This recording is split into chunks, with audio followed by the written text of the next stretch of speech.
Voici l'histoire de David, un jeune Africain de 20 ans, qui vivait dans un petit village avec sa mère, Marie. Orphelin de père depuis son enfance, David avait toujours été un garçon studieux et déterminé, malgré les difficultés financières auxquelles lui et sa mère faisaient face. Leur maison modeste était souvent éclairée à la lampe à pétrole, car l'électricité était un luxe qu'ils ne pouvaient se permettre.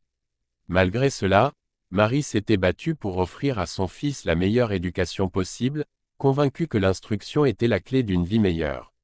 Le grand jour des résultats du baccalauréat arriva enfin.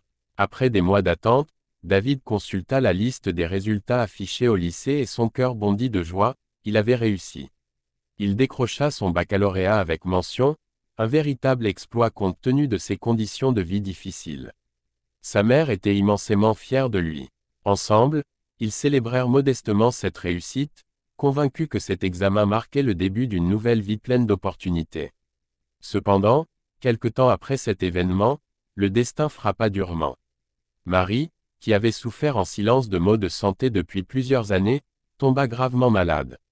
David, ne disposant pas des moyens financiers pour payer un traitement adéquat, la veillait nuit après nuit, espérant un miracle. Malheureusement, celui-ci n'arriva jamais. Un matin, sa mère s'éteignit dans ses bras, laissant David seul et désorienté. La douleur de cette perte fut immense pour David. La maison, autrefois remplie de l'amour et de la tendresse de sa mère, lui paraissait soudain vide et froide. Sans elle, tout devenait beaucoup plus compliqué. Les voisins lui offrirent quelques mots de consolation, mais très vite, il se retrouva face à la réalité, il devait désormais affronter la vie seul. Les mois qui suivirent furent extrêmement difficiles. David n'avait plus de soutien financier et les études universitaires semblaient hors de portée. Pour survivre, il entreprit de petits boulots dans le village, tels que travailler dans les champs ou réparer des objets pour les habitants. Malgré la dureté de ces tâches, David gardait en tête une promesse qu'il s'était faite à lui-même et à sa mère avant sa mort, réussir dans la vie, peu importe les obstacles. Chaque jour, il économisait un peu d'argent, renonçant à de nombreuses choses pour pouvoir s'inscrire à l'université. Après plusieurs mois de dur labeur, il parvint à réunir suffisamment d'argent pour couvrir ses premiers frais de scolarité.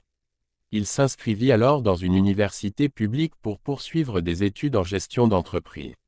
Le chemin n'était pas facile, il étudiait le jour et travaillait la nuit pour subvenir à ses besoins. Sa détermination et son endurance finirent par porter leurs fruits. Année après année, David gravit les échelons, obtenant d'excellents résultats académiques. Grâce à des bourses et à des stages qu'il décrocha avec brio, il réussit à financer la fin de ses études.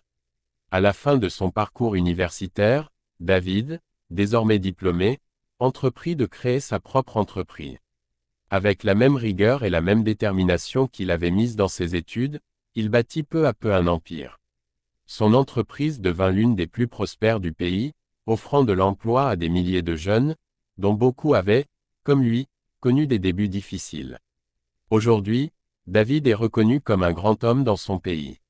Il n'a jamais oublié les sacrifices de sa mère, ni les difficultés qu'il avait traversées. Il consacre une partie de ses revenus à des œuvres de charité, aidant des jeunes défavorisés à obtenir une éducation, car il sait, mieux que quiconque, que c'est l'un des moyens les plus puissants de changer une vie. Ainsi, de la douleur et de la difficulté, David a tiré une force inébranlable. Son histoire est celle d'un garçon ordinaire, qui grâce à son courage et sa détermination, a surmonté l'adversité pour devenir un homme extraordinaire.